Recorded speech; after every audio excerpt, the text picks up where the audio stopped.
Guadalupe Contreras y Angélica Rivera en 11 Noticias Matutino. Refrenda la presidenta Claudia Sheinbaum su compromiso de defender la soberanía en México. Lo hizo durante la conmemoración de la Batalla de Puebla. En Estados Unidos, el temor a redadas migratorias impiden los tradicionales festejos del 5 de mayo o Día de la Mexicanidad en algunas ciudades de la Unión Americana. Solicitan las cámaras de senadores y diputados al INE la cancelación del registro de 26 personas candidatas a juzgadoras. Cuentan con carpetas de investigación, órdenes de aprehensión y presuntos nexos con el crimen organizado. Imponen prisión preventiva al presidente municipal de Teuchitlán, Jalisco, José Ascensión, por presuntos nexos con el cártel Jalisco Nueva Generación y sus actividades ilícitas en el Rancho Izaguirre. En el mundo, todo listo. Este miércoles 7 de mayo inicia en la Capilla Sixtina el cónclave. 133 cardenales electores van a votar para decidir quién será el nuevo papa. Se espera que la primera votación se lleve a cabo a las 8:30 de la mañana, hora de México. Y en la cultura, estrena el escritor y compositor estadounidense Dan Brown su Sinfonía de los Animales en el Palacio de Bellas Artes, acompañado de la Orquesta Sinfónica Nacional.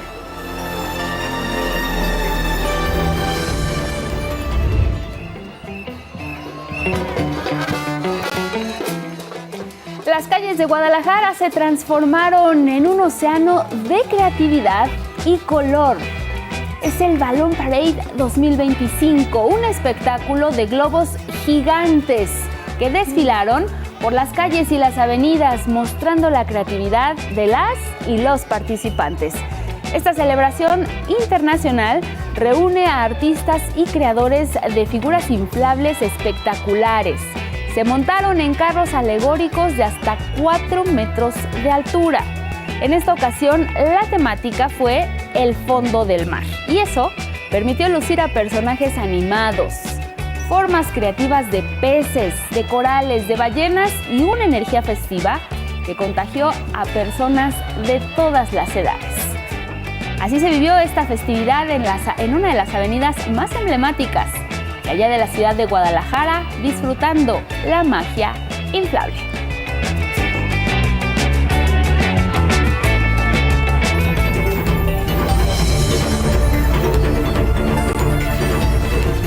Y con estas imágenes les damos la bienvenida. Cuánta creatividad hay en nuestro país, impresionante. Yo no me imaginé que fueran globos hasta que lo contaste. ¿Cómo estás? Guadalupe, muy buenos días, así es. Además, cuánta creatividad, pero también para escalarla de manera monumental, porque no es hacer una sola figura, sino de forma monumental. Sí, qué maravilla. Tenemos a personas que hacen de su talento pues una muestra que comparten día a día.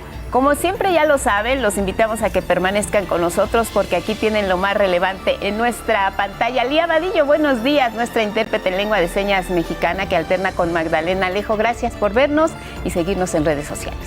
Y también les recordamos que estamos en Radio Instituto Politécnico Nacional. Nos pueden seguir y escuchar a través del 95.7 de FM. Quienes ya nos están siguiendo desde aquí, les saludamos. Aparece un código QR en la pantalla. Siempre les invitamos a que lo puedan escanear. Les lleva directamente a nuestra página de 11noticias.digital. Y claro, como todos los días, les invitamos a que nos compartan su opinión y también sus comentarios. Y pueden usar el hashtag 11noticias. Vámonos directo con los detalles. En Puebla, este lunes se conmemoró el 163 aniversario de la batalla en la que México defendió como nadie su territorio. Es uno de los episodios más gloriosos de nuestra historia. Fue ahí donde el ejército, comandado por el general Ignacio Zaragoza, derrotó a las tropas invasoras de Napoleón III. Y con estos antecedentes, la presidenta Claudia Sheinbaum, quien encabezó el evento, hizo un llamado a la unidad y a defender la soberanía de México. Karen Ballesteros. El 5 de mayo nos recuerda que el presente y el futuro de México es el de ser una nación libre, independiente y soberana. Esa es la historia de generaciones que han dado su vida y de muchas y muchos otros que siempre estaremos dispuestos a dar nuestra vida por amor a nuestra historia, por el legado de patriotas y por el pueblo de México. Así fue como la presidenta Claudia Sheinbaum refrendó su compromiso de defender siempre la soberanía de México, al ser la primera mujer en encabezar la ceremonia en conmemoración de la Batalla de Puebla, ocurrida el 5 de mayo de 1862. En la ciudad de Puebla, lugar en el que el ejército mexicano derrotó a las tropas francesas que intentaban convertir al país en una monarquía hace 163 años, la comandanta suprema de las Fuerzas Armadas tomó protesta a más de 37,000 jóvenes del Servicio Militar Nacional y les recordó que la lucha del 5 de mayo es uno de los pasajes históricos más relevantes de México. La victoria de la Batalla de Puebla es un símbolo de resistencia y defensa de la patria. Es el mensaje glorioso de nuestro pueblo por la defensa heroica de su independencia. Hay hombres y mujeres que los juzga la historia como traidores. Hay otros que permanecen siempre en el corazón de su pueblo. Ignacio Zaragoza es uno de ellos. Frente a miles de elementos de las Fuerzas Armadas, el gobernador de Puebla, Alejandro Armenta, manifestó su respaldo a la lucha que Sheinbaum Pardo encabeza. A acabar con los privilegios y fortalecer el bienestar social, dijo. Hoy resurgen tendencias neoconservadoras, aliadas del ímpetu intervencionista que nos quieren sometidos como nación. El neoconservadurismo une a quienes quieren conservar sus privilegios y a quienes apuestan por un desarrollo económico sometido a los intereses extranjeros. Son ellos los que suplican el intervencionismo para frenar los logros democráticos y de justicia social de los gobiernos de la Cuarta Transformación. Posteriormente, y como es tradición, la presidenta atestiguó el desfile de los diferentes batallones que integran las Fuerzas Armadas mexicanas. Más de 3,000 elementos recorrieron las calles de Puebla, junto con 12,000 personas de 33 instituciones educativas. Inaccesible, su fiel acompañante y su fusil, cuenta con equipo ligero para recorrer a pie grandes distancias. La historia de México es nuestra gran maestra y día con día nos recuerda los valores más importantes por los que ha luchado una y otra vez nuestro pueblo. La independencia, la justicia, las libertades y la democracia. Y Pavón, dirigida tiene un lugar representa el género y otros objetivos. 11 Noticias, Karen Ballesteros. Bueno, así la conmemoración oficial aquí en México, pero en Estados Unidos miles de connacionales no pudieron celebrar este 5 de mayo, una fecha a la que también se le conoce allá como Día de la Mexicanidad debido al miedo a los operativos de las autoridades migratorias. Mi compañero Federico Campbell Peña nos cuenta más.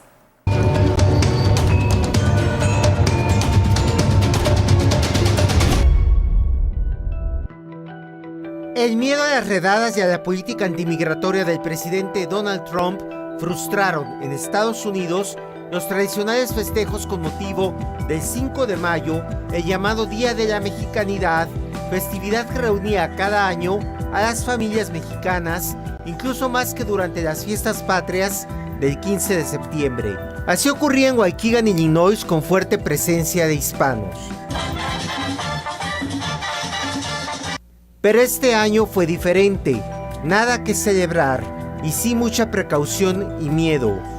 El Servicio de Migración sigue realizando redadas en zonas urbanas y rurales, situación que obligó a los mexicanos a salir a trabajar o quedarse en sus casas. Federaciones de clubes y organizaciones de paisanos cancelaron los tradicionales desfiles en Chicago, Filadelfia y Los Ángeles, entre muchas localidades, para evitar reunir a miles de paisanos. Los consulados de México en Denver, Colorado y en Orlando, Florida, realizaron ceremonias sin convocar multitudes. El fin de semana, la patrulla de caminos de Nashville, Tennessee, en un hecho insólito, detuvo automóviles en las carreteras para verificar el estatus migratorio de los viajeros. Hay 100 detenidos, muchos de ellos mexicanos. Es una desgracia, esto aterra a las comunidades, no hace a nadie más seguro y toma recursos que son para la seguridad del Estado en implementar leyes de migración. Está fatal en todos los sentidos. Hace 9 años, el 5 de mayo de 2016, en su primera campaña electoral, Trump visitó un restaurante Taco Bell buscando ganar votos entre el electorado mexicano. Ahora Trump ofrece $1,000 a las personas migrantes sin documentos que se autodeporten a través de la aplicación CBP One Home. Pensamos hacer una autodeportación en la que vamos a pagar a cada uno cierta cantidad de dinero y vamos a conseguirles un hermoso vuelo de regreso al lugar de donde vinieron, y tienen un periodo de tiempo. Esa cantidad se les abonará una vez que esté confirmado el regreso a su país de origen, informó el Departamento de Seguridad Nacional. Los expresidentes Barack Obama y Joe Biden conmemoraron esta fecha con eventos en la Casa Blanca, al que acudían líderes de la comunidad mexicana, entre empresarios, activistas, legisladores y artistas, un festejo que fue suspendido por el gobierno de Trump. 11 Noticias, Federico Campbell Peña. Miren, la presidenta de México, Claudia Sheinbaum, refrendó: hay una buena relación, comunicación y coordinación con el gobierno de Estados Unidos, y aclaró que no va a entrar en polémicas mediáticas con Donald Trump por todas las declaraciones que hay en torno a esta relación bilateral.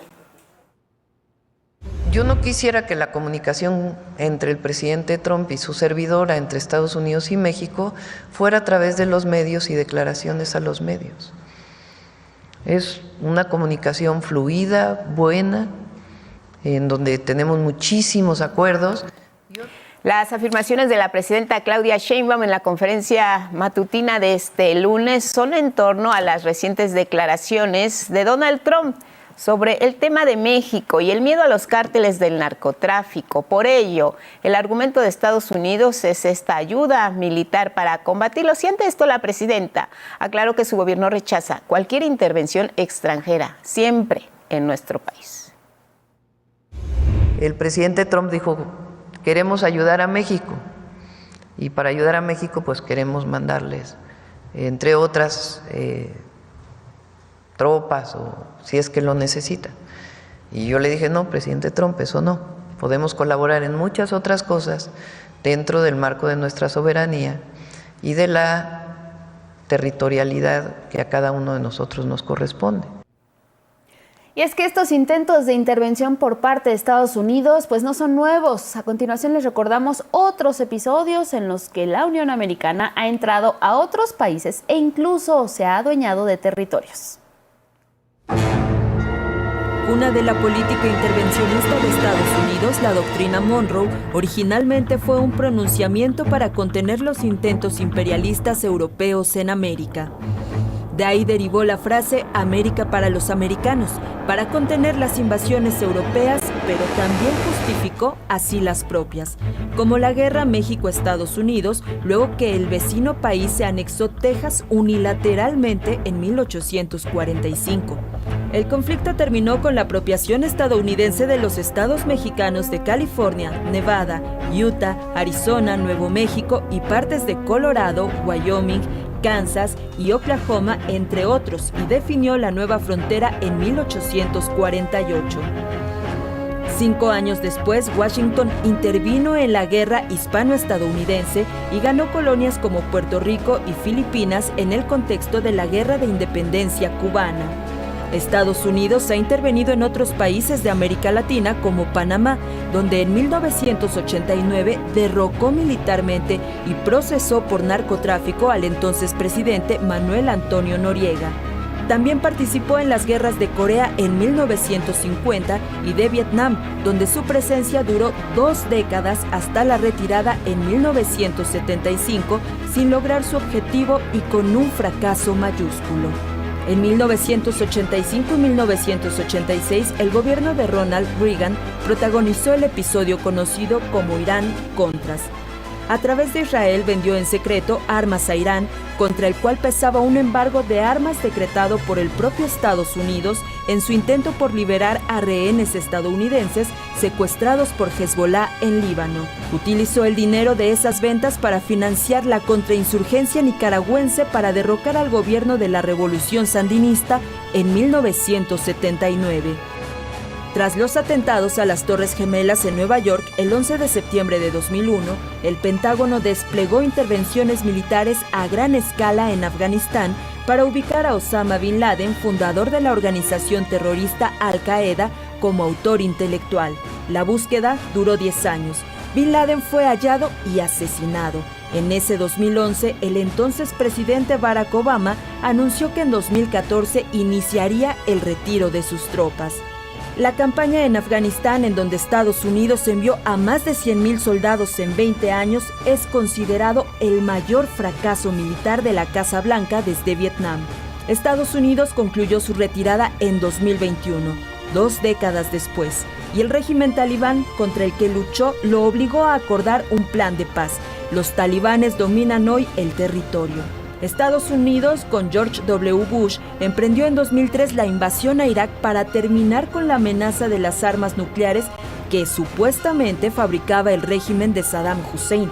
Hussein fue derrocado y asesinado, pero nunca se demostró la versión de las armas nucleares. La ocupación duró 5 años. Con información de José Alberto Navarrete, 11 Noticias. Y mire, en nuestro país, en México, se mantiene firme el respaldo de la ciudadanía a la presidenta Claudia Sheinbaum. Y es que, de acuerdo con la encuesta presentada por el periódico El Financiero, aumentó la percepción positiva sobre la manera en que la mandataria ha llevado la relación bilateral con Estados Unidos, en particular las negociaciones con Donald Trump. Por primera vez en lo que va del año, 50% de los encuestados consideró que el vínculo entre ambos mandatarios es positivo, mientras que el 37% opinó lo contrario. Esta encuesta, realizada a 1,100 personas, reveló también que la presidenta mexicana cuenta con un nivel de aprobación ciudadana de 81% en abril. Solo 18% de las personas encuestadas desaprueba su trabajo. Pero la relación con Trump no es el único frente que ha librado bien la presidenta. Otra encuesta más realizada por la empresa de las eras de Motecnia entre el 30 de abril y el 2 de mayo mostró que el 60% de las personas encuestadas consideró falsas las acusaciones del expresidente mexicano Ernesto Zedillo, quien afirmó que la presidenta Claudia Sheinbaum pretendía desmantelar la democracia con la reforma al Poder Judicial. Una tercera encuesta, esta fue realizada por la empresa Mitofsky para el periódico El Economista. Ahí se registró por cuarta ocasión una alza en la aprobación a la gestión de la presidenta Sheinbaum. Pasó del 68% en febrero de aprobación a 70% en el mes de marzo.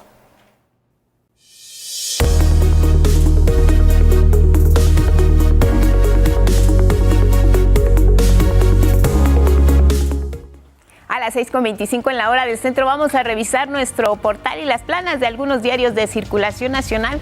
Ya sabe que en nuestro portal en tiempo real se transmiten todos nuestros espacios informativos, 5 a lo largo de la semana y con todos los temas. Si tiene algún dispositivo en la palma de su mano, lo puede llevar a donde usted quiera y checar los datos más importantes. En nuestro portal tenemos el tema martes caluroso con temperaturas de hasta 32 grados. Otorgan honoris causa a José Luis Castillo Padre Buscador. Capturan a presunto operador del cártel Jalisco Nueva Generación. Lo buscaba el FBI. También tenemos nuestra frase del día y distintos micrositios que pueden checar, por ejemplo, la relación México-Estados Unidos y la elección del Poder Judicial. Si le damos, por ejemplo, en este micrositio de la elección del Poder Judicial, de inmediato se despliega la información importante porque sabemos que el 1 de junio son las elecciones y hay que participar. Credencial en mano, ubicar nuestra casilla y tener previsto que por lo menos nos entregarán en algunos casos 6 boletas.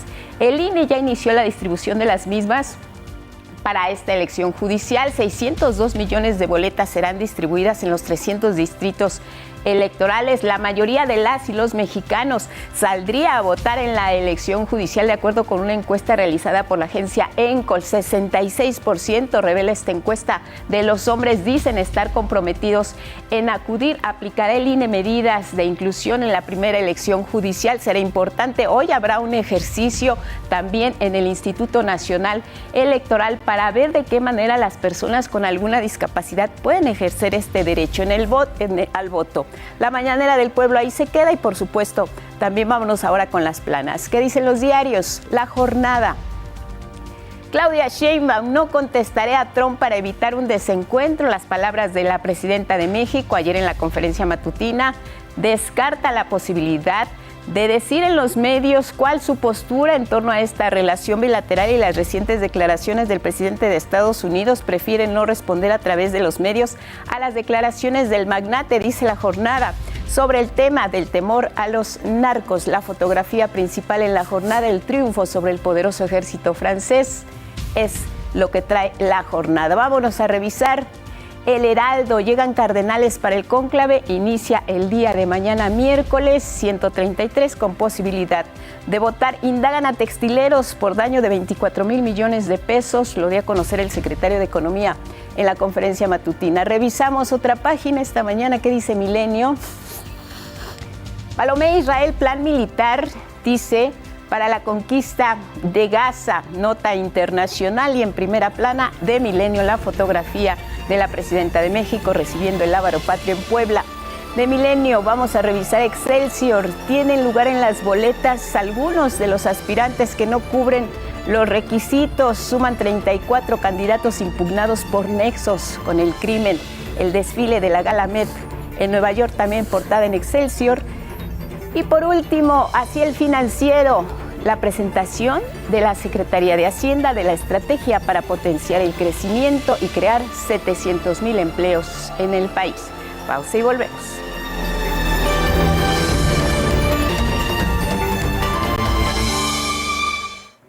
Y bueno, estamos a menos de un mes que se realice la inédita elección judicial en nuestro país. Y por ello, luego de hacer una revisión, el Congreso de la Unión detectó algunas anomalías en ciertos aspirantes a jueces y magistrados, motivo por el cual pidió al Tribunal Electoral que retire las candidaturas a presuntos implicados en diversos delitos. Mi compañero Armando Gama nos cuenta los detalles. Presuntos acosadores sexuales, defensores de delincuentes y narcotraficantes, acusados de desaparición forzada y hasta prófugos de la justicia. Esta es la carta de presentación de al menos una veintena de candidatos que aspiran a ser jueces y magistrados en la elección del 1 de junio en el Poder Judicial. A falta de 27 días para los comicios, el legislativo busca atajar 18 perfiles que carecen de buena reputación y 8 más que no alcanzaron el promedio mínimo de 8 en la calificación de idoneidad.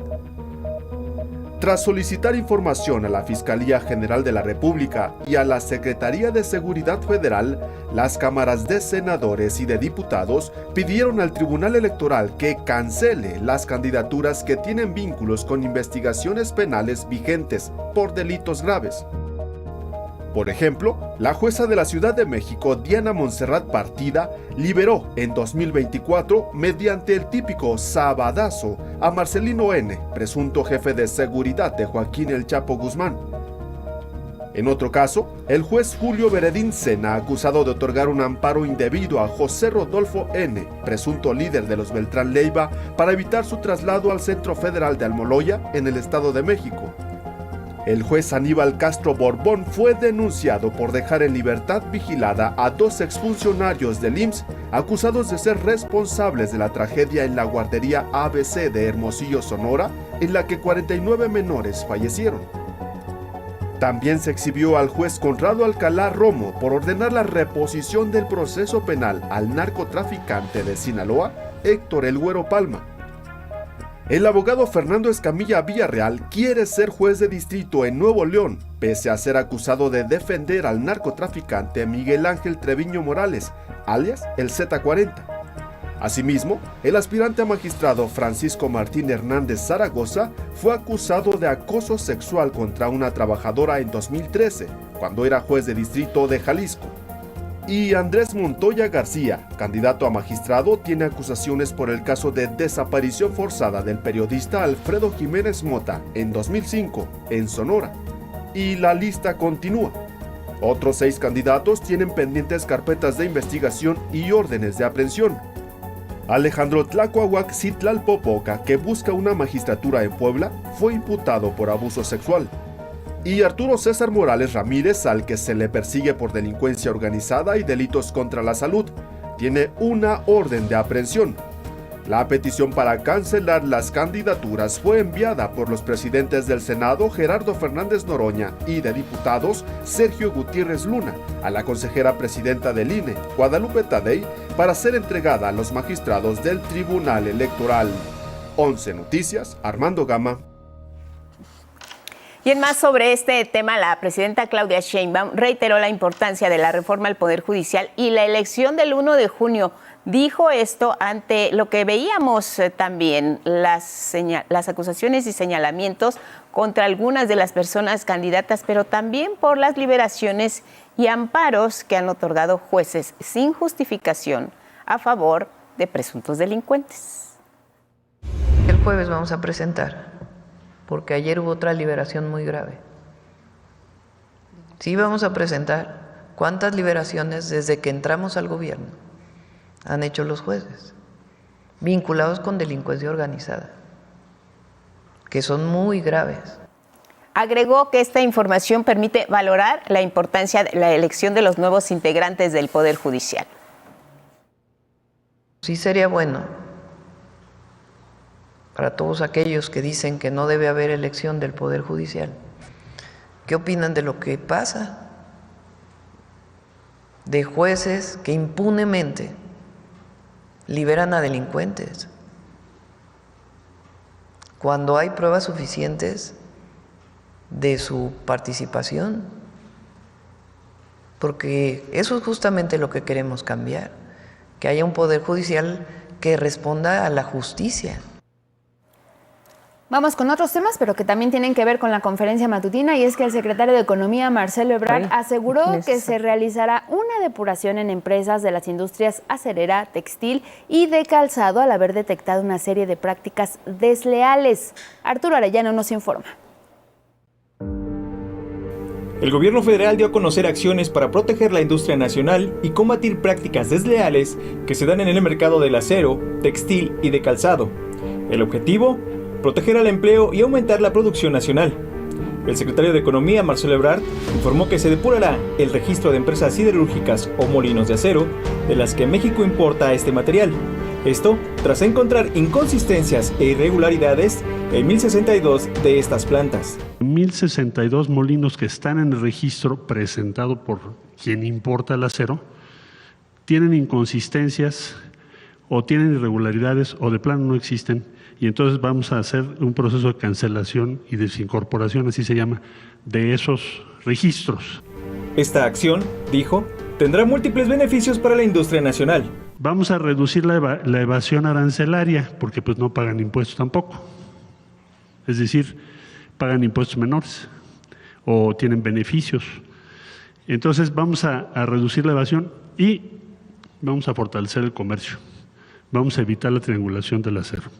Cabe recordar que actualmente nuestro país ocupa el lugar 15 a nivel mundial en la producción de acero, genera 683,000 empleos y tiene una inversión de 14,100 millones de dólares.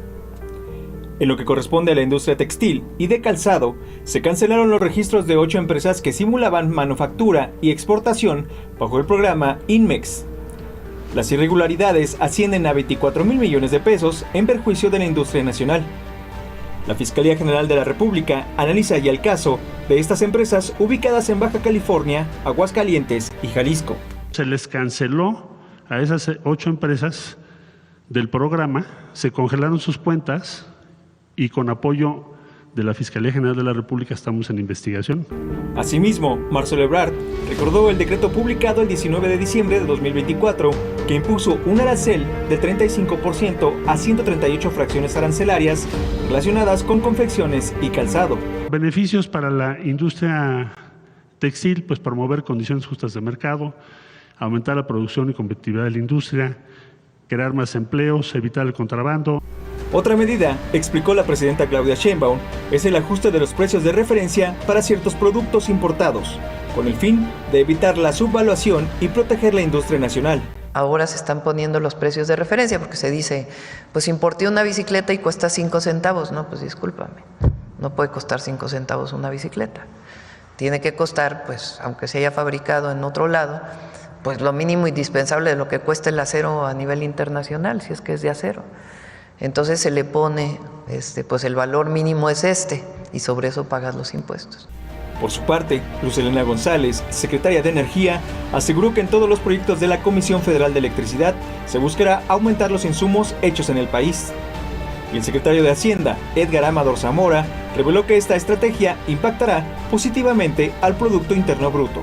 En las estimaciones podremos agregar 7 décimas, 0.7 puntos porcentuales al crecimiento anual del PIB. Quiere decir que si la economía crecía 2%, estaría creciendo 2.7%. 11 Noticias, Arturo Arellano, Merlín.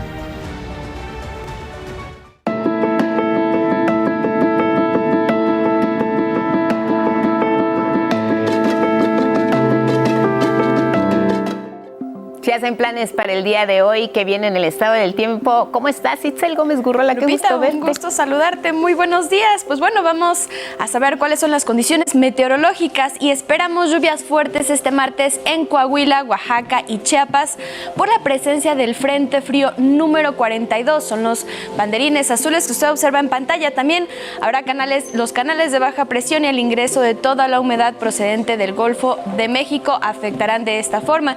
De igual forma, también habrá vientos muy fuertes con rachas cercanas a los 80 kilómetros por hora en el norte del país, con posible formación de torbellinos, y en el norte de Coahuila, Nuevo León y Tamaulipas. En el resto del país continuaremos bajo los efectos del sistema anticiclónico centrado sobre el Pacífico mexicano, que mantendrá la onda de calor en 22 entidades, resaltando así a Tamaulipas, San Luis Potosí, Guanajuato, Querétaro, Hidalgo, Morelos, Michoacán, Guerrero, Oaxaca, Chiapas, Veracruz, Tabasco, Campeche y Yucatán, donde las temperaturas oscilarán entre los 40 y 45 grados Celsius. Hay que recordar que las personas más expuestas a los efectos de un golpe de calor son quienes padecen enfermedades crónicas, las que trabajan a la intemperie, adultos mayores, niñas y niños. En caso de presentar temperatura arriba de 39.4 grados, sudoración excesiva, confusión e incluso dolor de cabeza, pida ayuda y diríjase a un lugar fresco y trate de reducir su temperatura aplicando un paño mojado o hielo en las axilas o en las ingles. Vamos ahora a nuestro pronóstico regional. Al norte habrá chubascos y lluvias fuertes y posibles torbellinos. Se esperan esta tarde en Coahuila, Nuevo León y Tamaulipas. El ambiente será fresco esta mañana y muy caluroso por la tarde, con vientos de 70 a 90 kilómetros por hora en Chihuahua y Durango. Vamos ahora al sureste, también lloverá en Oaxaca, Chiapas y Veracruz. Aún así, el ambiente será cálido con temperaturas por arriba de los 40 grados en la región.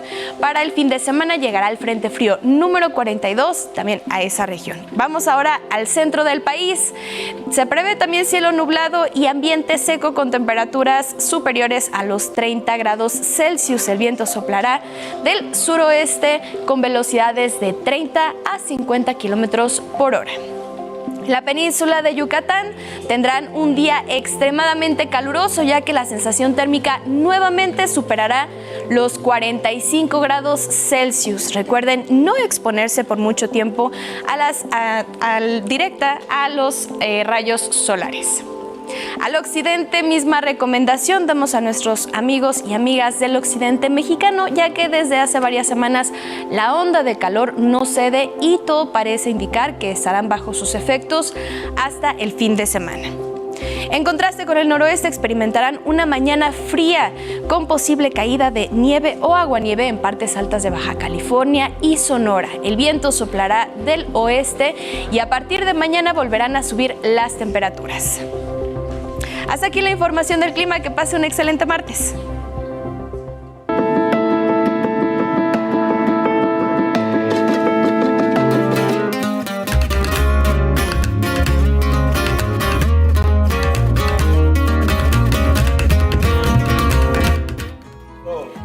De la cultura, Miguel de la Cruz, ayer hiciste una promesa, darías todos los detalles de lo que tuviste ayer y pues adelante, Miguel. No sabes qué cargo de conciencia, me dije donde no tenga la nota, pero está la nota.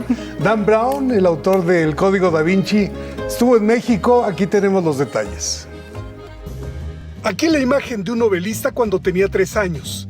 Casi 6 décadas después, lograría vender más de 234 millones de libros. Ahora apareció en el escenario del Palacio de Bellas Artes para estrenar su composición La Sinfonía de los Animales con la Sinfónica Nacional. Todos los días cuando acabo de escribir voy de mi escritorio al piano y toco por media hora o una hora. Dan Brown destaca la calidad de la orquesta y especialmente uno de los músicos que interpretó el sonido que identifica a un elefante malo. El caballero del primer violín de la orquesta entendió lo que debía hacer y fue el mejor elefante malo que nunca he oído. Así que después del concierto le dije, tú eres el mejor mal violinista que jamás he escuchado. Gracias. Dan Brown nació en 1964 en Estados Unidos. 34 años después publicó su primera novela. Sin embargo, hasta el 2003 su tercer libro significó uno de los grandes hitos editoriales, El Código Da Vinci. Ahora ya está lista su novela más reciente. El último secreto. El último secreto creo que es el título en español, El secreto de secretos. Muy emocionante, me llevó 6 años escribirlo. 6 years to write. Si bien lo suyo sigue siendo la escritura, después de estrenar su Sinfonía de los Animales, que también presenta el libro ilustrado, ha decidido replantear sus horas de trabajo. Sí, mucho más tiempo a la música y a los niños. Dan Brown, en su primera visita a México, rescató palabras en español de su paso por Sevilla durante años universitarios. Con imágenes de Cristian Aguilar y Yair Maya, 11 Noticias, Miguel de la Cruz. Bueno, pues así fue y vámonos al libro del día. Es el tomo 4 de la colección México antes de ser México, correspondiente a los mayas de Patricio El Monero, editado por Grijalvo. Este libro en voz de su autor. Es la segunda parte del periodo clásico dedicado exclusivamente a los mayas. Tiene un comienzo peculiar sobre los primeros exploradores de los sitios mayas europeos que mandan desde la corona española y otros que vienen por sí mismos, pero que son unos personajes peculiarísimos. Algunos hacen unas teorías increíbles de lo que supuestamente fueron los mayas. Y algunos también hicieron dibujos muy increíbles, muy bonitos, de lo que ellos veían, ¿no? De lo que iban encontrando. Ya lo verán, ese primer capítulo creo que les va a divertir mucho. Y ahí va contando la historia de lo que ocurre en ese periodo, que es un periodo muy rico, muy amplio. A mí me costó 4 años hacer este libro, en donde surgen grandes capitales en diferentes regiones de todo lo que es la zona maya. Bueno, y luego con el 11 sumamos 81 páginas de la novela Pronunciaré sus nombres de Tamara Trotner, editado por Alfaguara. El X de hoy es de Judith Alanís y dice: con la luz de su poesía y la contundencia de sus palabras, Walt Whitman le daba esperanza. Bueno, pues ahí está, muchas gracias por esta aportación, seguimos leyendo. Y hoy se cumplen 61 años de la partida del poeta rumano Lucian Blaga. En su honor, el poema del día Silencio, que en alguna parte dice: tanto silencio hay conmigo que creo escuchar cómo se estrellan los rayos de la luna en la ventana. Quien lo solicite lo comparto completo por X @Miguel D, solo la D, L.A. Cruz. Hasta aquí Cultura. Oye, Miguel, y pues sí, lo prometí es deuda. Ahí nos trajiste lo que fue Dan Brown en México, pero que ya se había presentado, ¿no? Y además, sí, qué personaje tan cautivador incluso. Poca difusión por parte del Instituto Nacional de Bellas Artes, por no decir nula. Un boletín hace 2 meses y después no se dijo nada, y él vino y estrenó su obra con la Sinfónica Nacional en la sala principal de Bellas Artes. Ameritaba Claro. hacer más ruido, ¿no? Por supuesto, era importante que se estuviera ahí, pero lo bueno es que él de alguna forma lo retomó, se los compartió. Además dices que un personaje bastante pues sencillo, ¿no? Muy amable, muy sencillo, muy dispuesto, muy sonriente, pues un caballero. No como un escritor tal cual que ha vendido miles de millones o millones de libros en todo el mundo. No puede, está muy ocupado, no puede hablar con los medios. No, este no fue el caso. Qué bueno, Miguel, pues grata la experiencia. Seguiremos pendientes de lo que haga Dan Brown, definitivamente. ¿Cómo no? Por acá estamos. Gracias, Miguel. Te vemos mañana y nos vamos con la información del mundo.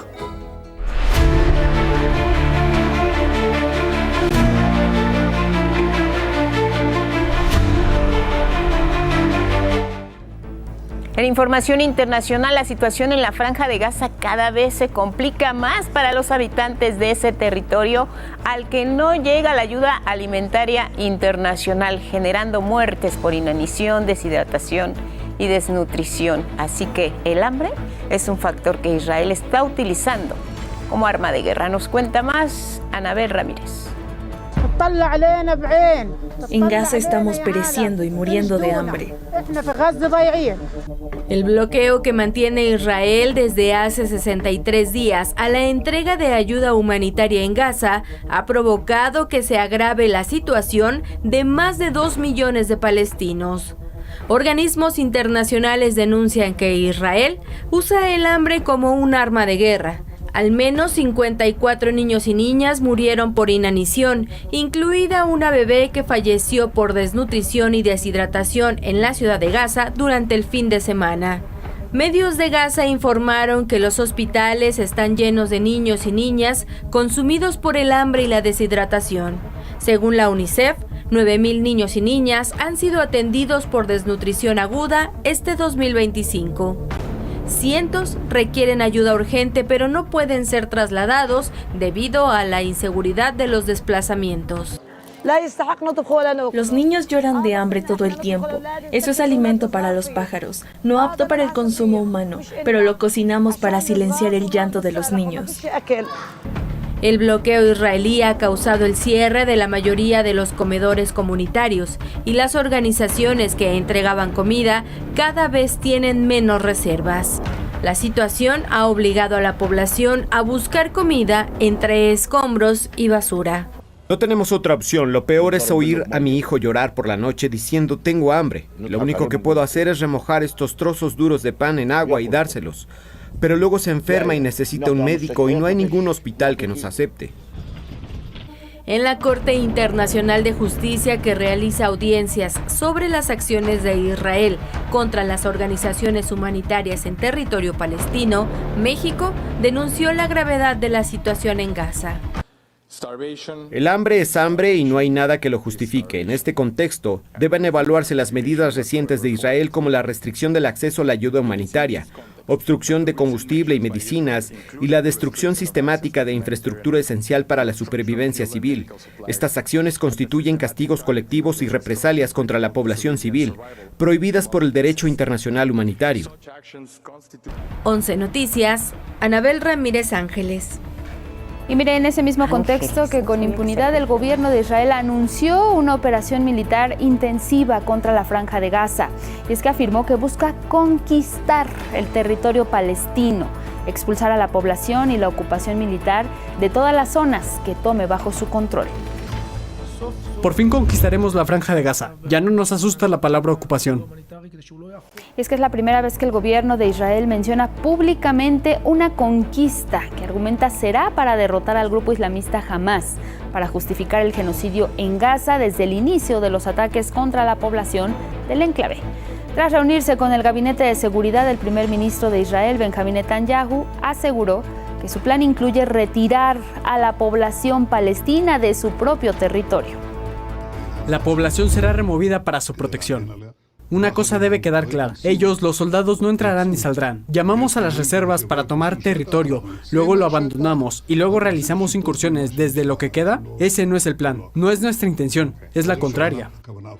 El ejército israelí llamó a filas a decenas de miles de reservistas para reforzar la operación ahí, en Gaza. El anuncio causó inmediato rechazo en el foro de las familias de los 59 rehenes israelíes que aún están en manos de Hamás. Denunciaron que ese plan pone a sus familiares en grave riesgo, por lo que llamó al gobierno de Israel a llegar a evitarlo. La Organización de las Naciones Unidas rechazó la decisión y denunció que Israel desmanteló la red de distribución de ayuda humanitaria a una población ya sumida en la hambruna, como veíamos. La televisora Al Jazeera afirma que el gobierno de Israel solo espera la visita del presidente de Estados Unidos, Donald Trump, en próximos días para concretar su plan de anexión. Y seguimos con más sobre la Franja de Gaza y su relación ahora con el Papa Francisco. Miren, él tuvo como una de sus últimas voluntades que el papamóvil que usó en su visita a Belén en 2014 se transforme en una clínica móvil para niños y niñas en Gaza. Bautizado como Vehículo de la Esperanza, estará equipado con todo lo necesario para que pueda brindar atención de primera línea en una zona de guerra. Tendrá kits de sutura, suministros de oxígeno, pruebas rápidas de infecciones, vacunas y una nevera para medicamentos. Desde que inició la incursión militar israelí en Gaza el 7 de octubre de 2023, el Papa mantuvo comunicación permanente con la comunidad cristiana en la zona.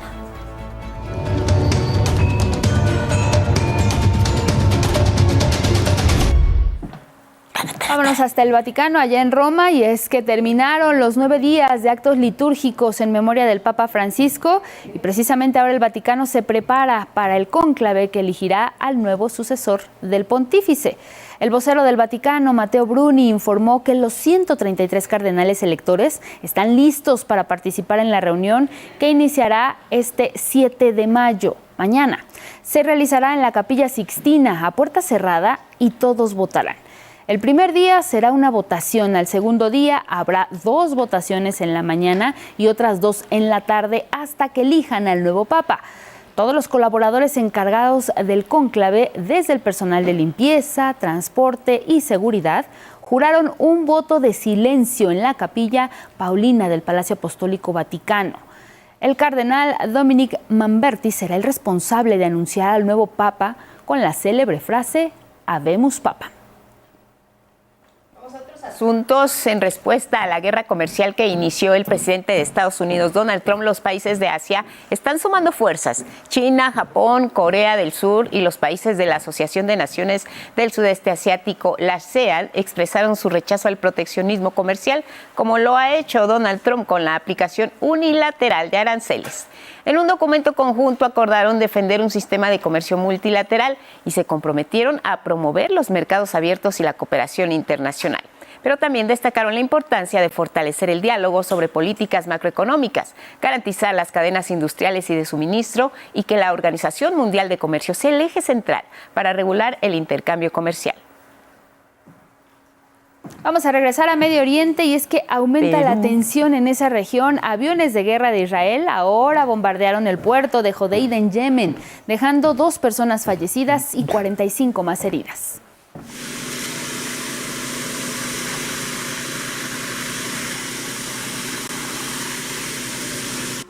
Este bombardeo fue en represalia porque este fin de semana los hutíes atacaron el aeropuerto de Tel Aviv, capital de Israel. Acción en la que no hubo lesionados, pero sí daños materiales. Las operaciones de la terminal se interrumpieron durante unas horas. Los hutíes de Yemen anunciaron que impondrán un bloqueo aéreo sobre Israel mediante ataques contra sus aeropuertos, particularmente el de Ben Gurión en Tel Aviv, y pidieron a las aerolíneas comerciales internacionales cancelar sus vuelos a ese aeropuerto. Vámonos a Sudamérica. El gobierno de Perú impuso toque de queda en el Patax, región de la Libertad, donde fueron asesinados 13 mineros. La medida está vigente de 6 de la tarde a 6 de la mañana.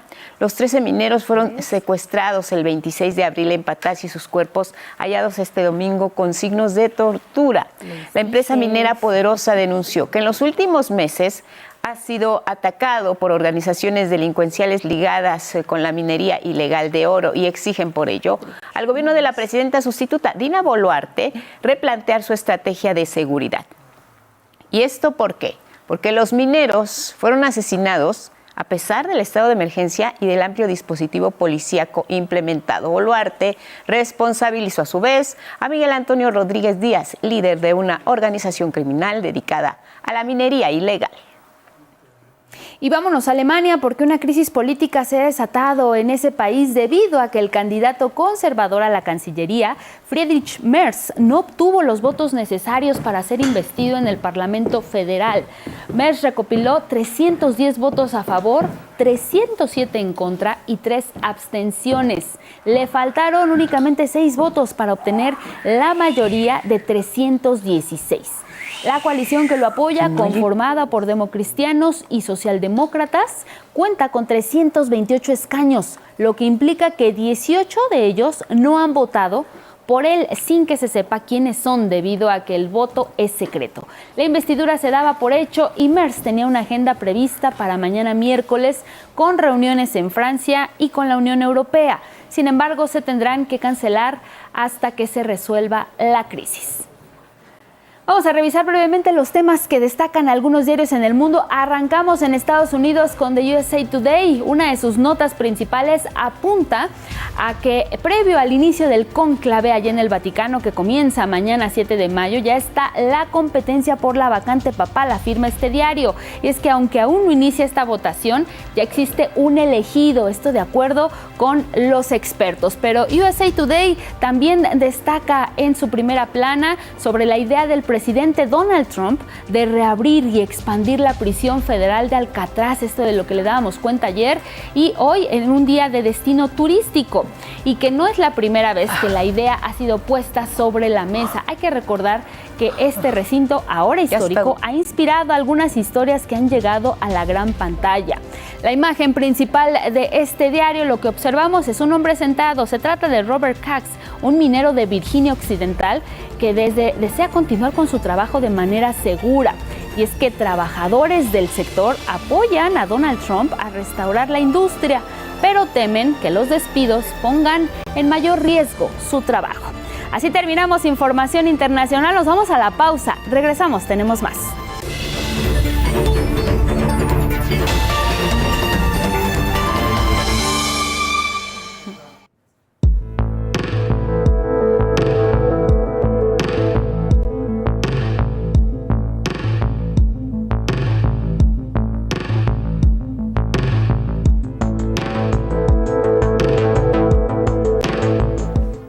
Periodismo de investigación, el ojo de Luis Méndez entró hasta la videoteca de 11 Noticias y trae una nueva sección para no olvidar. Luis, qué gusto, ¿cómo estás? ¿Qué tal, Buen día. Lupita? Muy buenos días, Luis, Angélica, muy buenos días. Pues chicas, pues ustedes ahora sí que me van a dar la patada de la suerte, claro, en esta nueva sección que estamos planteando, que es para no olvidar, y que es abrir los archivos de Canal 11 para nuestras audiencias, hechos históricos que se han dado en este país y que quedaron registrados en la memoria colectiva, en la memoria histórica, pero sobre todo en la memoria de nuestro Canal 11. Y bueno, el día de hoy les traemos un tema, se cumplen 18 años de que el Zócalo capitalino fue un escenario para el disfrute, para la libertad, para el goce, y por ahí alguien estuvo. Pero vamos a ver la nota.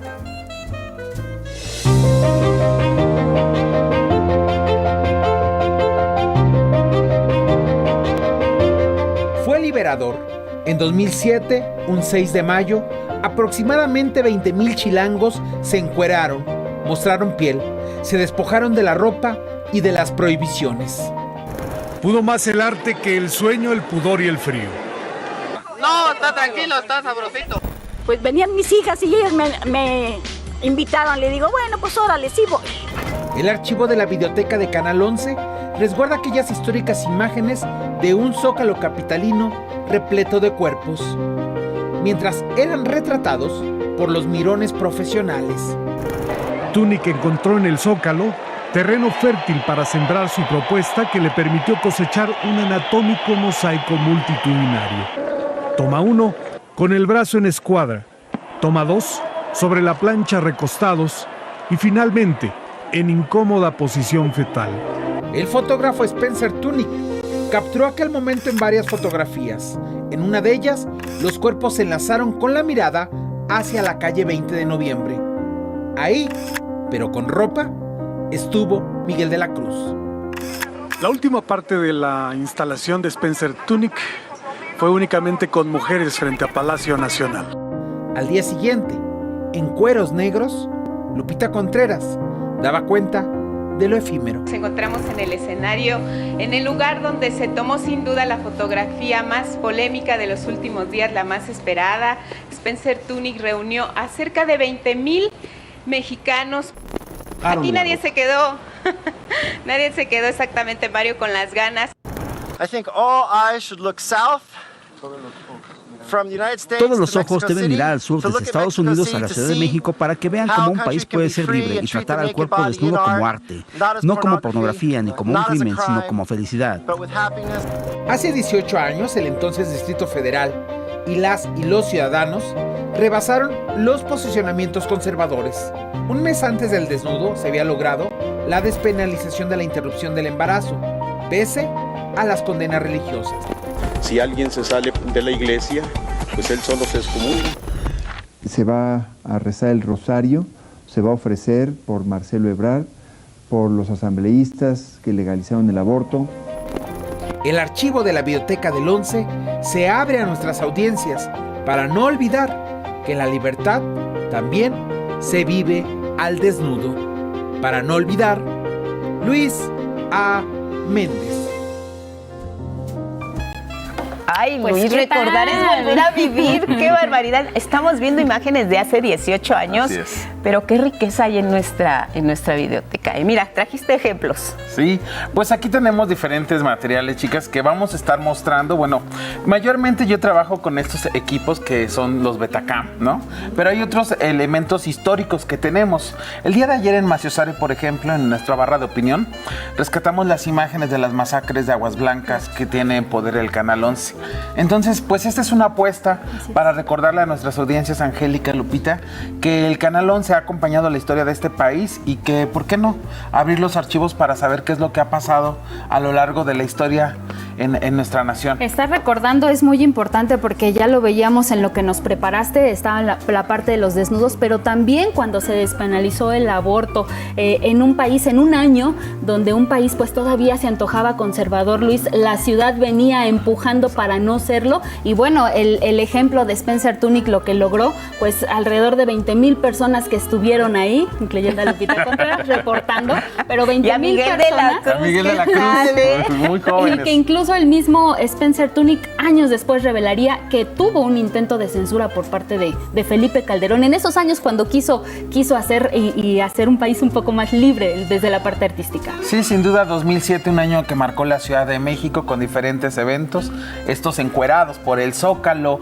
la despenalización del aborto, la ley de sociedades de convivencia, es decir, fue un año que marcó la vida política de este país y que puso a la ciudad en la vanguardia de derechos, de diversos derechos en diferentes grupos que habían sido históricamente negados. Chicas. Imagínate, el canal tiene 66 años, los cumplió este 2 de marzo del 2025. Nos traes material, incluso, por ejemplo, este que está aquí.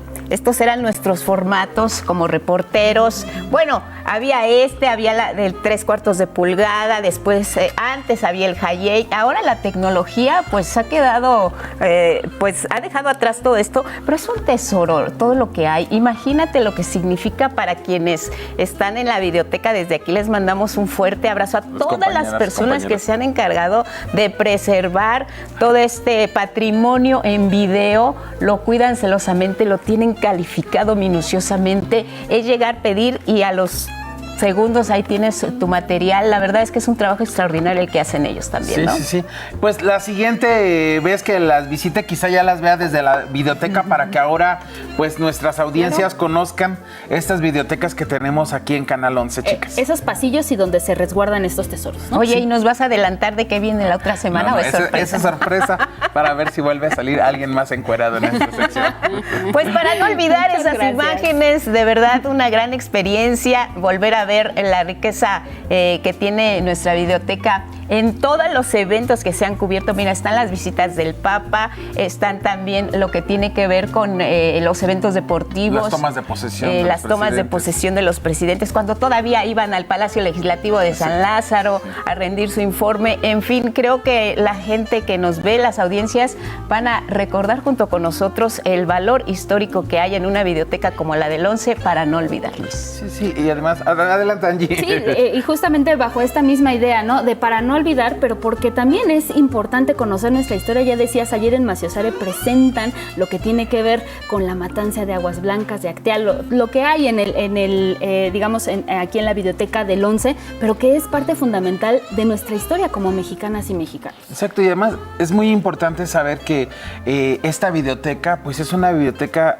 que le pertenece a la ciudadanía. Algunos dicen al pueblo, algunos dicen a las personas, pero es importante que sepa la ciudadanía que esta biblioteca le pertenece a los ciudadanos, al pueblo, a las personas que también son parte de esta historia. Y bueno, si ustedes participaron en este performance de Spencer Tunick hace 18 años, pues háganoslo saber en nuestras redes sociales, Lupita, Angélica, ¿cómo ven? Sí, por supuesto. Me parece una dinámica muy interesante. Muchos seguramente conservarán la fotografía y momentos que también son inéditos, porque si estamos hablando de hace 18 años, Luis, no había la tecnología que hay hoy en cuanto a cámaras, inmediates, redes sociales. Entonces seguramente es un tesoro que también estaremos muy contentos de compartirles. ¿Y qué te parece si lo dejamos para el próximo martes? Quienes nos manden tienen una semanita y nos muestras aquí en tu sección para no olvidar parte de eso y lo que viene para la próxima semana. Me gusta la idea. ¿Y estuviste tú ahí en el 2007 en esta plancha del Zócalo? A ver, cuéntanos.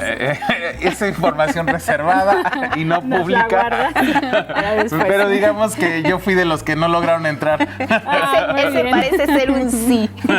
Para no olvidar, todos los martes con Luis Améndez, la biblioteca de 11 Noticias a su disposición. Será muy interesante recordar momentos de nuestra historia y también anécdotas fascinantes. Luis, gracias. Muchas gracias, Lupita. Gracias, Muchas gracias, Angélica. Gracias por recibirme en su espacio. La próxima semana tenemos más. Así es, vámonos con otra información y vámonos con lo que tiene que ver, pues, con los deportes. Si a ustedes les gusta correr, les tenemos muy buenas noticias porque la carrera IPN 11K 2025 ya está a la vuelta de la esquina. Se va a realizar el domingo 25 de mayo y pueden inscribirse directamente en la página hazdeporte.com.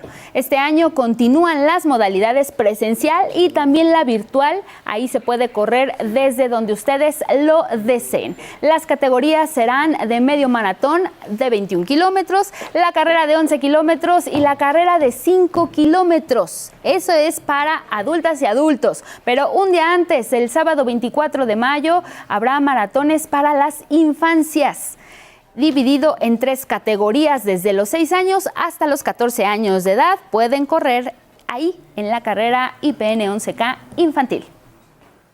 Y para simplificar el trámite de la cédula profesional, la Dirección General de Profesiones habilitó un sitio www.gov.mx/cédula profesional para que las y los interesados soliciten su cédula profesional vía internet con su clave única de registro de población, firma electrónica avanzada del SAT y un motor de pago mediante tarjeta bancaria sin necesidad de trámites presenciales.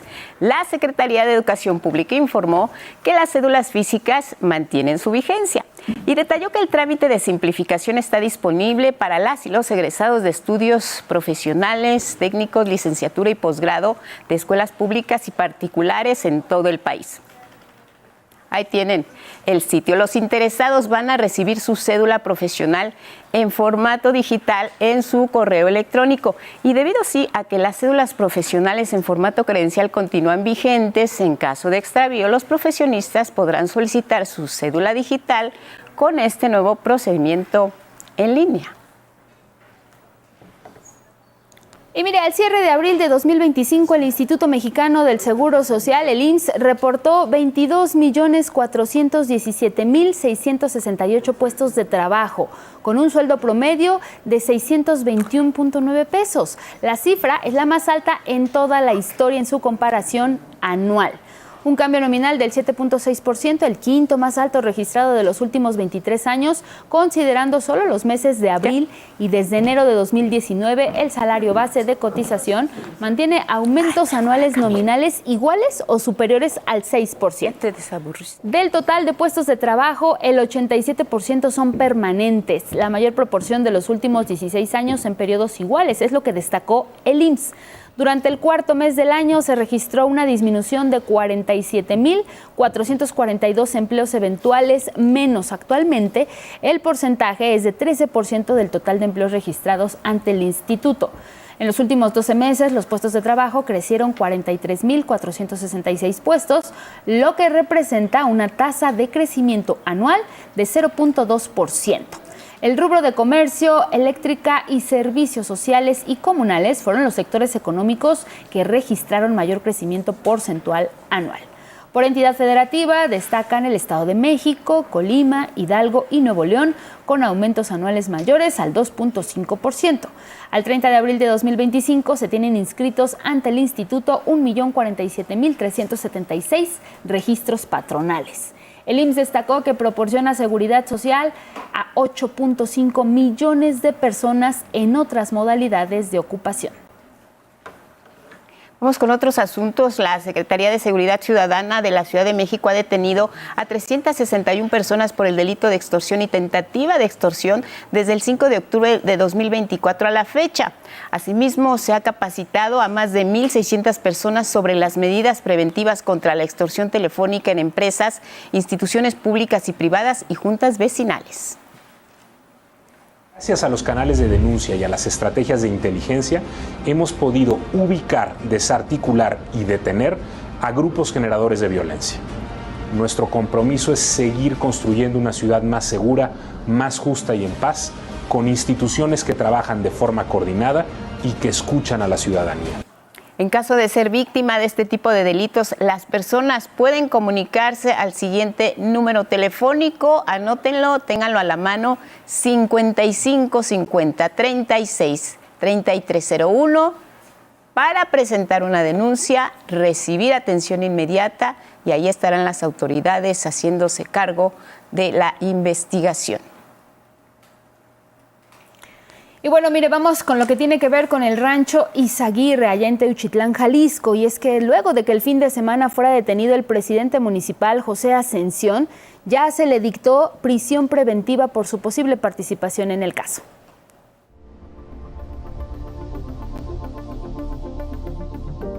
Fue capturado José Ascensión Murguía Santiago, alcalde de Teuchitlán, Jalisco.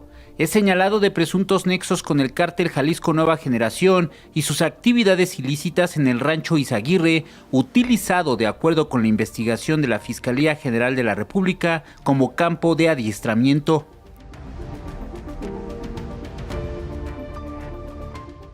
La audiencia del alcalde de Teuchitlán se realizó en el Centro de Justicia Penal Federal de Puente Grande. Fue imputado de los delitos de delincuencia organizada y desaparición forzada de personas. El Ministerio Público Federal presentó testimonios de presuntas víctimas que habrían sido reclutadas y llevadas al rancho Izaguirre, y que aseguraron vieron en el rancho al alcalde reunido con José Gregorio Lastra Hermida, alias el comandante Lastra, reclutador del cártel Jalisco Nueva Generación. El alcalde fue señalado de recibir cada mes 70,000 pesos de la organización criminal. La FGR aseguró que Murguía Santiago conocía lo que pasaba en el rancho Izaguirre y era una pieza clave en su operación. En la audiencia de presentación, el alcalde se negó a declarar. El juez de control le impuso prisión preventiva y definirá su situación jurídica el próximo viernes.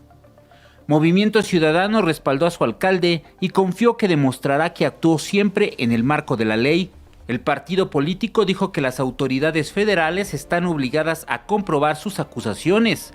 Exigieron una investigación justa, amplia y sin tintes políticos ni motivaciones partidistas. El rancho de Teuchitlán era operado por el comandante Lastra, quien presuntamente adiestró a cientos de personas para la organización criminal encabezada por Nemesio Oseguera Cervantes el Mencho. El comandante Lastra recibía órdenes directas de Hugo Gonzalo Mendoza Gaitán, alias El Sapo, o el 90, jefe regional en Jalisco, Nayarit y Zacatecas. El Sapo es uno de los más buscados por la DEA y señalado como posible sucesor del Mencho. Punto de referencia. Bueno, vámonos con otros temas, y es que el primer martes de mayo se conmemora en todo el mundo pues el Día Internacional del Asma. Entre sus objetivos está que tomemos conciencia sobre esta enfermedad crónica que afecta principalmente a los pulmones y por lo tanto a millones de personas, y es por ello que hoy les queremos compartir algunos datos sobre esta enfermedad. Mire, la propuesta fue impulsada por la Iniciativa Global contra el Asma, esto en colaboración con la Organización Mundial de la Salud, la OMS. Y aunque la primera conmemoración tuvo lugar en diciembre de 1998, fue desde 1999 cuando esta conmemoración ya se realiza en mayo. Estos son los antecedentes del Día Internacional. Pero ya para 2020 la OMS reveló que de acuerdo con estimaciones en 2016, el asma causó en todo el mundo 417.918 fallecimientos.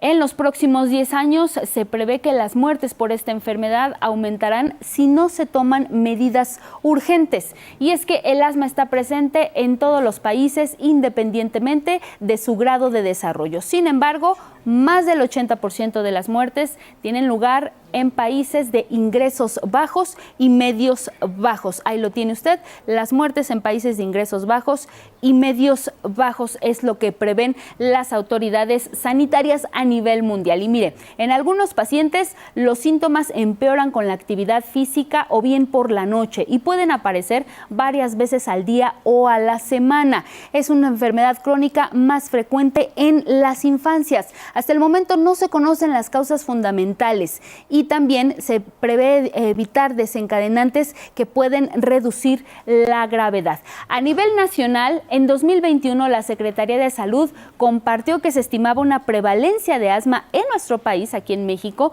de entre el 5 y el 12% de la población y que se acentuaba en menores de edad. El 80% de las infancias desarrollan síntomas antes de los 5 años y se estima que 300,000 niñas y niños entre 5 y 14 años pueden padecer asma en nuestro país o estarían padeciendo asma en nuestro país. Hay que prestar siempre, muy importante, atención a los síntomas para poder acudir al médico, a un especialista también, para que así se tenga un diagnóstico certero. El diagnóstico certero lo que va a permitir siempre pues es un tratamiento oportuno y que permita mejorar la calidad de vida siempre de las personas. Y es por ello que precisamente pues hoy en el Día Internacional del Asma les estamos compartiendo esta información y vamos con más de esto. Antes de la pandemia de COVID-19, el asma era la enfermedad que tenía la atención primordial en los institutos de enfermedades respiratorias. ¿Cómo ha ido evolucionando su tratamiento? Nos cuenta más Araceli Aranday.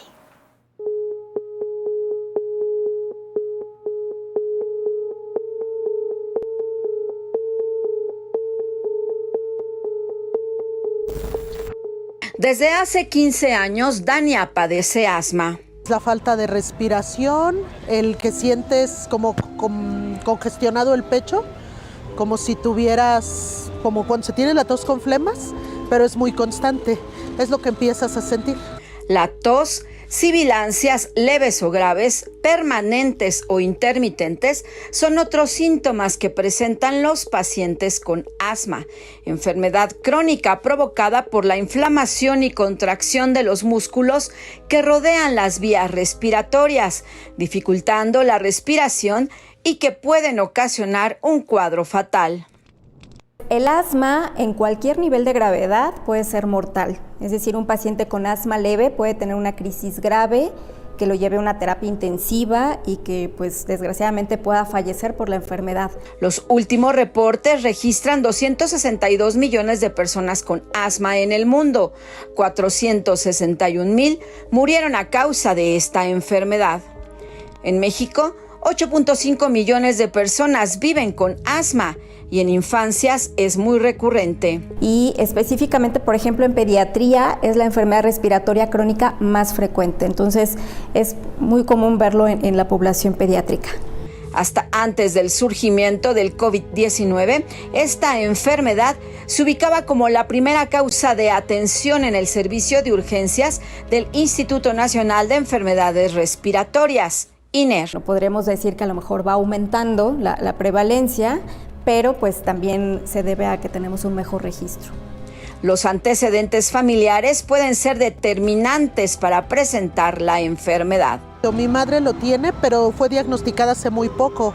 Las sustancias que causan alergias, las infecciones respiratorias, la contaminación del medio ambiente, entre otras cosas, puede ser también causa de este padecimiento. La contaminación ambiental, exposiciones a ciertas infecciones respiratorias, sobre todo algunos virus durante la infancia, como el virus sincitial respiratoria, y que pues bueno, son factores que se van sumando y que van haciendo que el paciente pueda desencadenar esta enfermedad.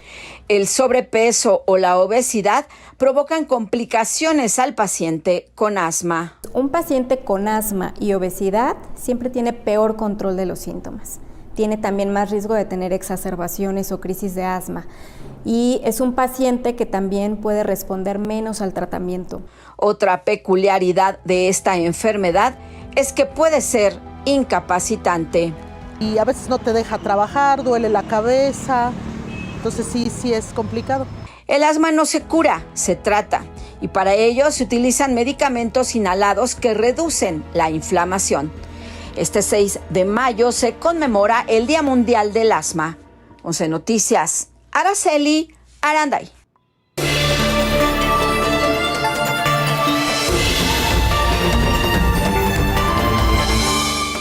Momento de la ciencia, Itzel Gómez, nuevamente, bienvenida. Hola, ¿cómo estás? ¿Qué tal? Muy buenos días, Lupita, Angie, a quienes nos ven por allá en pantalla. Bueno, pues la primera doctora en física de México, Ana María Cheto, aprendió que en Harvard existen diferentes formas de aproximarse al conocimiento, de hacerse preguntas y sobre todo de buscar respuestas. Vamos a ver la historia.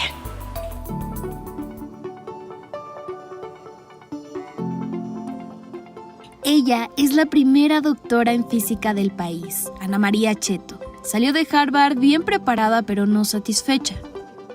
Me quedaron algunas preguntas en el tintero que no pertenecían propiamente a los cursos que llevé, sino que iban más allá. Una de esas preguntas era sobre el funcionamiento de las plantas. Había aprendido que los átomos radian luz. Luego hay otro átomo que la absorbe, pero después la vuelve a emitir y así sucesivamente. Y dije, no, eso no puede estar pasando en las plantas porque la eficiencia es altísima. O sea, absorben la luz solar y la transforman en energía química.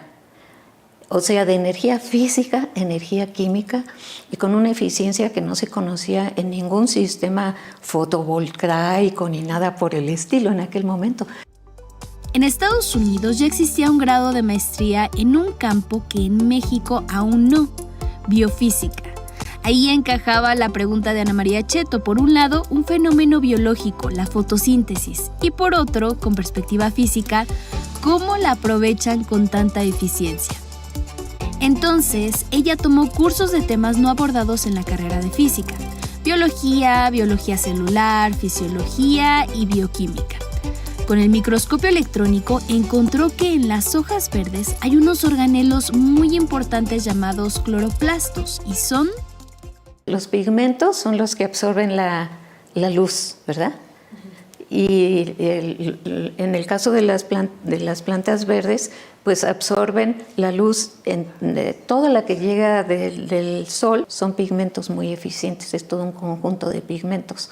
Y la transfieren de una manera muy, muy rápida a lo que se llama un centro de reacción, que es donde se construyen las moléculas, las construyen con esa energía. Y luego esas son las moléculas que nosotros ingerimos y que los animales ingieren para recibir luz, energía. ¿De dónde recibimos toda la energía que usamos para movernos, para crecer, para reproducirnos? De esa energía, de la energía que captan las hojas verdes de las plantas. Para la también Premio Nobel de la Paz, lo mejor es tratar de responder sinceramente y a fondo las preguntas que una se hace, de donde vengan. Yo recomiendo a los jóvenes que no se mantengan en una sola disciplina. Hay diferentes formas de aproximarse al conocimiento y de hacerse preguntas y de buscar respuestas. Y eso es lo que yo aprendí en Harvard. Con imágenes de David Ramírez y Eduardo Zamudio, 11 Noticias, Itzel Gómez Gurrola.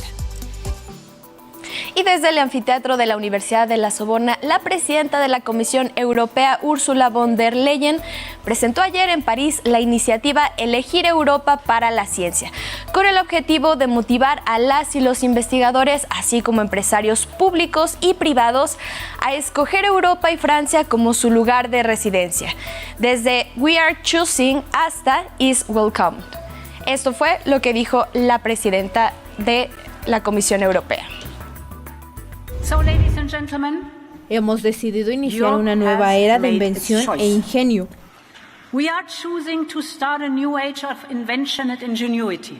Estamos optando por hacer de la investigación y la innovación, la ciencia y la tecnología, el corazón de nuestra economía.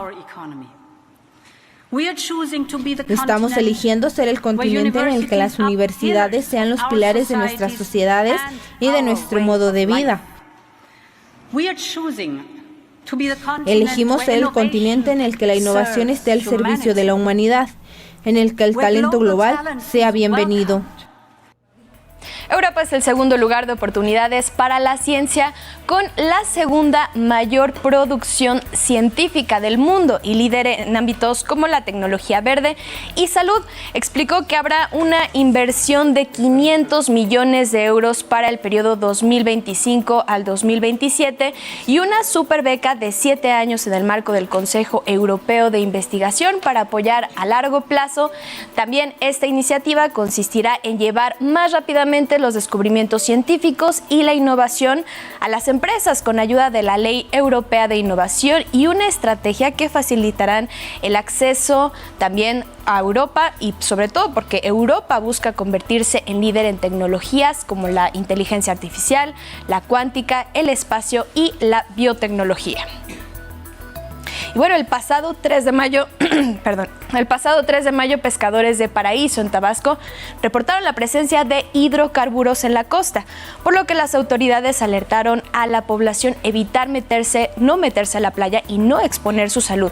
Este derrame ocurrió en la terminal marítima de Dos Bocas y Petróleos Mexicanos informó que realizará una supervisión para identificar las causas del incidente, la cantidad de hidrocarburo que se derramó y las acciones para la remediación. Sobre todo recordemos que los derrames de estos combustibles fósiles tienen graves consecuencias para el medio ambiente, afecta la biodiversidad y contamina el agua y el suelo y también causa problemas en la salud humana, tanto a corto como a largo plazo.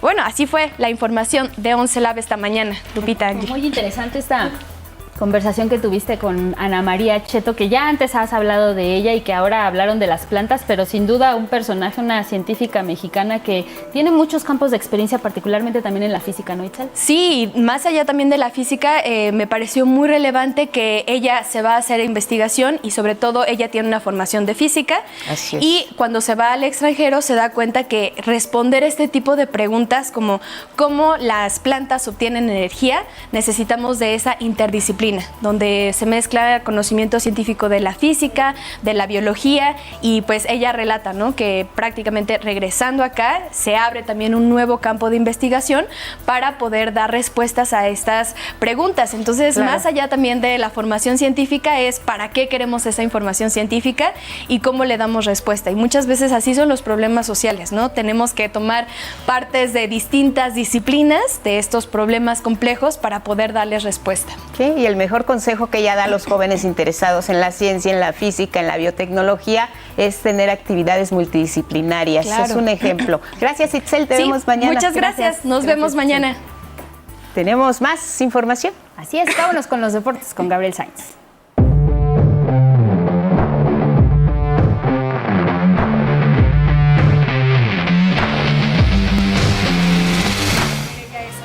¿Qué tal, Lupita? Buenos días, Angie. Buenos días a nuestro auditorio. Vamos con la información deportiva porque quedó definida la gran final del torneo de clausura 2025 de la Liga MX Femenil, donde se enfrentarán de nueva cuenta en la disputa por el título el América y el Pachuca. Anoche las Tuzas consiguieron el último boleto a la gran final al vencer 4-1 a las actuales campeonas, las Rayadas, dejando un global de 4-2.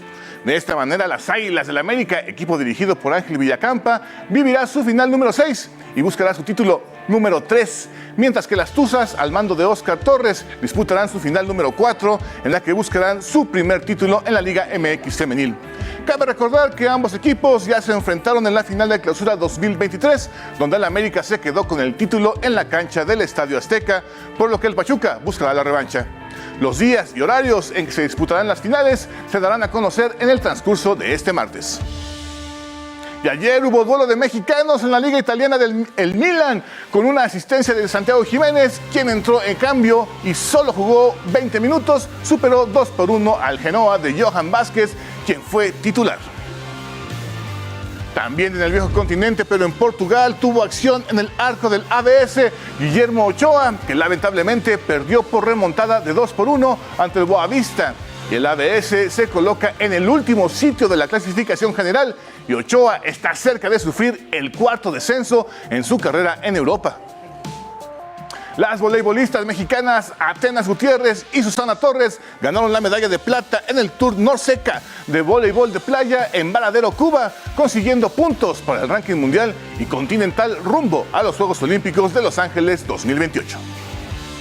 Y en la NBA arrancaron las semifinales de conferencia. En la este, los Indiana Pacers se llevaron el primer juego al vencer 121-112 a los Cavaliers de Cleveland, mientras que los Knicks de Nueva York en un gran juego le dieron la vuelta al marcador y derrotaron en el primer juego 108-105 a los actuales campeones, los Celtics de Boston. Y en la conferencia oeste, los primeros en tener acción fueron los guerreros de Golden State, quienes vencieron 103-89 a los Rockets de Houston, mientras que los Nuggets de Denver que vencieron 121-119 a los Thunders de Oklahoma City.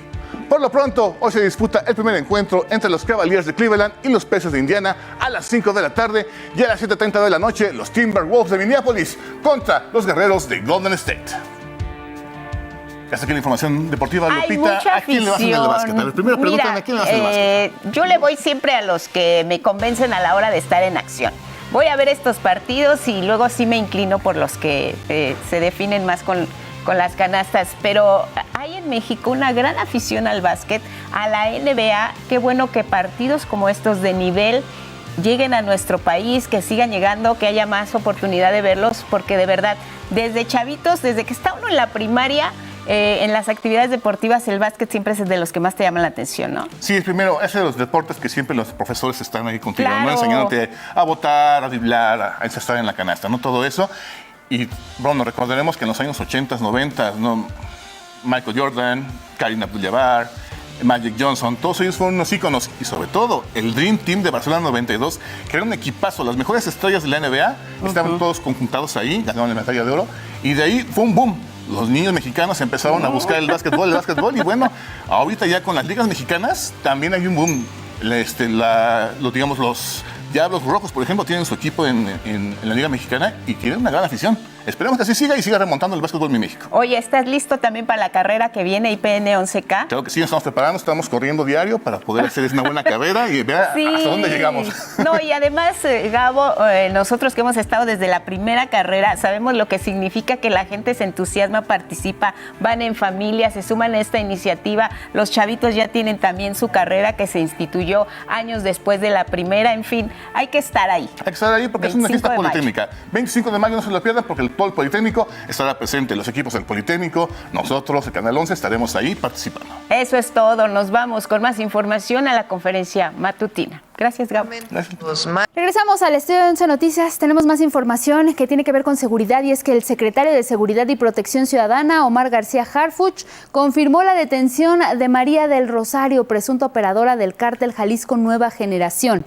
En un operativo coordinado en el municipio de Magdalena, Jalisco, elementos del Gabinete de Seguridad detuvieron a María del Rosario, quien también era buscada por autoridades de Estados Unidos como probable responsable de tráfico de armas, drogas y personas, lavado de dinero y distribución de metanfetamina y fentanilo a través de ambos lados de la frontera norte. De acuerdo con el reporte oficial, María del Rosario estaba vinculada a ese grupo criminal y enfrenta una orden de captura por conspirar y coordinar la entrega de droga de México hacia Estados Unidos. Fueron sentenciadas a 30 años de prisión la venezolana Yavisay de Limar Sandoval Escalona y Ariani Paola Vega Sequera. Ambas encabezaban una red de trata de personas y explotación sexual internacional agravada. Engañaron a 4 víctimas venezolanas para viajar a México y después obligarlas a ejercer la prostitución. De acuerdo con los expedientes, Yavisay fue arrestada en el condado Miami-Dade y fue entregada a autoridades mexicanas tras haber sido expulsada de Estados Unidos. En su momento, el regreso de Yavisay a nuestro país fue considerado como un excelente ejemplo de cómo se trabaja en estrecha colaboración con nuestros socios internacionales encargados de hacer cumplir la ley para identificar, ubicar y deportar a los no ciudadanos que son buscados por presuntamente cometer delitos. Y tenemos ahora el comentario de nuestro colaborador Felipe Ávila, director del Instituto Nacional de Estudios Históricos de las Revoluciones de México. Hoy nos habla sobre el caudillo del sur, Emiliano Zapata. Emiliano Zapata es quizás el personaje histórico con el que más se identifican los movimientos sociales de nuestro país durante los últimos 100 años. Su figura trasciende el ámbito agrario. Si bien representa la lucha por la tierra, la justicia, la libertad y la dignidad de los pueblos y comunidades campesinas de México, su figura, sus principios y su legado han sido recuperados también por las luchas sindicales, magisteriales, estudiantiles, urbanas, indígenas y ambientalistas, incluso más allá de nuestras fronteras. También ha sido reivindicado por partidos y organizaciones políticas de izquierda. Esto se explica porque tal vez el zapatismo haya sido la experiencia histórica más radical en nuestra historia. Llevó a cabo la más profunda reforma agraria, en la que los campesinos recuperaron sus tierras y las defendieron con las armas en la mano. Su proyecto de nación, que llevaron a la práctica en Morelos, Guerrero, Puebla, el Estado de México, Tlaxcala y las zonas rurales del Distrito Federal, se basaba en un gobierno al servicio de los más pobres, de las familias rurales indígenas, afrodescendientes y mestizas, con gobernantes electos libremente por las comunidades y con un empoderamiento popular que permitía que las comunidades respaldaran y fortalecieran al Ejército Libertador Zapatista y que éste las defendiera de los hacendados, de los caciques y de los enemigos externos que buscaron acabar de raíz con ese experimento democrático y libertario. El zapatismo se enfrentó a 5 gobiernos nacionales, los de Porfirio Díaz, León de la Barra, Madero, Victoriano Huerta y Venustiano Carranza. En una guerra ininterrumpida de 9 años, los pueblos y comunidades zapatistas sufrieron la mayor violencia y destrucción en esa década. Decenas de pueblos fueron arrasados, con miles de pobladores fusilados, deportados, recluidos en campos de concentración. Sus campos de cultivo fueron saqueados y muchos de ellos destruidos. Y a pesar de esa violencia y de que su economía estaba casi destruida, los pueblos seguían apoyando a Zapata y a los guerrilleros del Ejército Libertador. Zapata era la encarnación de una resistencia indígena de casi 4 siglos contra las haciendas, contra el supremo gobierno, contra quienes buscaban acabar con su identidad comunitaria. La única manera de terminar con esa resistencia era eliminar a Emiliano Zapata. Por eso, su asesinato fue un crimen de Estado ordenado por Venustiano Carranza, pero para acabar con el zapatismo, sus enemigos, que construyeron el Estado posrevolucionario, se dieron cuenta de que podían legitimarse convirtiendo a Zapata en uno de los héroes forjadores de la patria, dentro de un panteón en el que cabían desde los liberales del Partido Liberal Mexicano hasta Lázaro Cárdenas. Vamos con otros temas. Han pasado 19 años de una de las más sangrientas represiones ejecutadas por cuerpos policíacos contra pobladores de San Salvador Atenco y de Texcoco en el Estado de México. La presidenta Claudia Sheinbaum anunció que retomará el plan de justicia para Atenco y reconoció a todas aquellas personas que perdieron la vida ese 3 de mayo de 2006. Y a quienes siguen en la lucha, les ofreció también reunirse este mismo mes con una comisión para dar continuidad y revisar todos los pendientes. Y para hacer un poco de memoria, Axel Meneses nos presenta un recuento de lo que se vivió precisamente hace 19 años.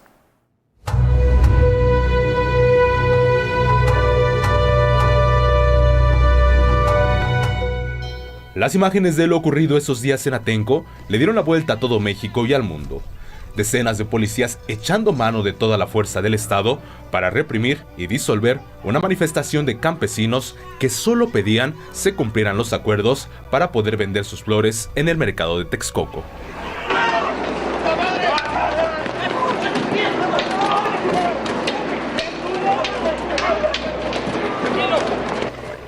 Enrique Peña Nieto era el gobernador del Estado de México y él dio la orden de la represión, avalada por Vicente Fox, quien entonces era el presidente de la República.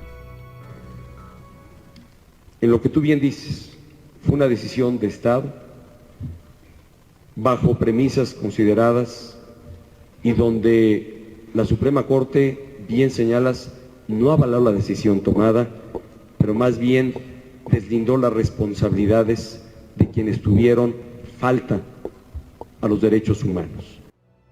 Pero lo que nunca dijo Peña Nieto, ni reconoció ni sancionó, fue que hubo abuso de autoridad, violaciones a los derechos humanos y uso excesivo de la fuerza. Este conflicto no se podría entender sin remontarse a 2001, cuando el expresidente Vicente Fox anunciaba la construcción de un nuevo aeropuerto en Texcoco, por lo cual se expropiarían terrenos de la zona que afectaba a los pobladores de San Salvador Atenco. Inmediatamente después, ejidatarios de San Salvador Atenco, Tocuila, Nexquipayac, Acuexcomac, San Felipe y Santa Cruz de Abajo iniciaron manifestaciones y bloqueos oponiéndose al proyecto federal. Dichos campesinos y campesinas conformaron el Frente de Pueblos en Defensa de la Tierra. Lograron que el proyecto fuera cancelado. Posteriormente, este grupo de campesinos fue asediado por las autoridades que querían disolver al frente para continuar con el proyecto del aeropuerto. Y así, en mayo de 2006, cuando comerciantes de flores se preparaban para realizar su vendimia, un operativo policíaco impidió a los floristas llegar al mercado municipal. La demanda de los floristas era muy concreta, donde se les pedía a las autoridades locales que les permitieran vender productos, en este caso flores, arreglos, algunos productos comestibles, durante los mayores días de ventas, que eran... Más de 3.500 efectivos de la policía atacaron a los pobladores, dejando un saldo de 2 jóvenes asesinados y 207 detenciones. 47 eran mujeres, de las cuales 26 denunciaron haber sufrido torturas y agresiones sexuales por parte de algunos miembros del cuerpo de policía. Poco más de un mes después, el entonces gobernador del Estado de México, Enrique Peña Nieto, afirmó desde Nueva York que él había ordenado el operativo. Expresó: "Yo diría que en términos generales el saldo del operativo fue positivo. Fue favorable, porque permitió alcanzar el objetivo, que era restablecer el orden. Ni la autoridad ni la población de Atenco podrían ser rehenes de los intereses de un grupo que había violentado el Estado de Derecho". Lo que es cierto es que no había un orden que restablecer, había una manifestación que había que atender, ¿no? No había ninguna razón, ningún motivo para que la policía entrara al pueblo. Hoy hay una deuda histórica con los pobladores de San Salvador Atenco. Hay un pendiente, sí, por investigar las responsabilidades, como en otros muchos casos, desafortunadamente, ¿no? No solamente de los que cometieron los excesos de manera material, sino también, sobre todo, de quienes ordenaron que esto ocurriera, en toda la cadena de mando hasta llegar a Peña Nieto en su carácter de gobernador en aquel entonces. ¿Sí?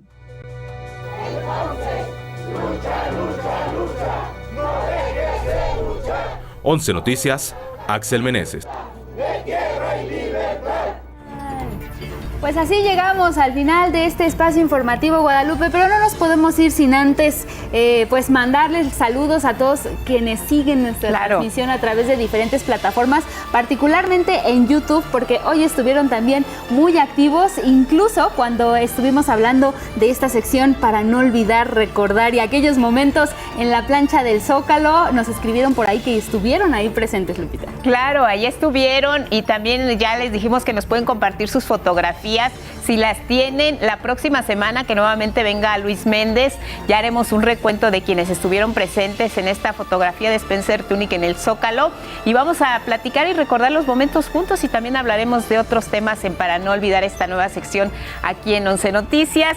Recordarles la carrera, Angie. Así es, también. Ya se pueden inscribir, está en plataforma, se meten, ponen carrera IPN 11K 2025 y ya tienen todo para inscribirse. Ya está, es el próximo 24 y 25 de mayo, las inscripciones ya están, ya les compartimos también el sitio en el cual lo pueden hacer. Igualmente compártanos cuando les den su kit, cómo se están preparando para hacer la carrera. Acá nosotros leemos todos sus comentarios y bueno, posteriormente, antes de ella, vamos a platicar más a detalle con los organizadores. Claro, ahí tienen, miren, la página inscripciones en asdeporte.com, también en la página del Instituto Politécnico Nacional, carrera de adultos y carrera infantil.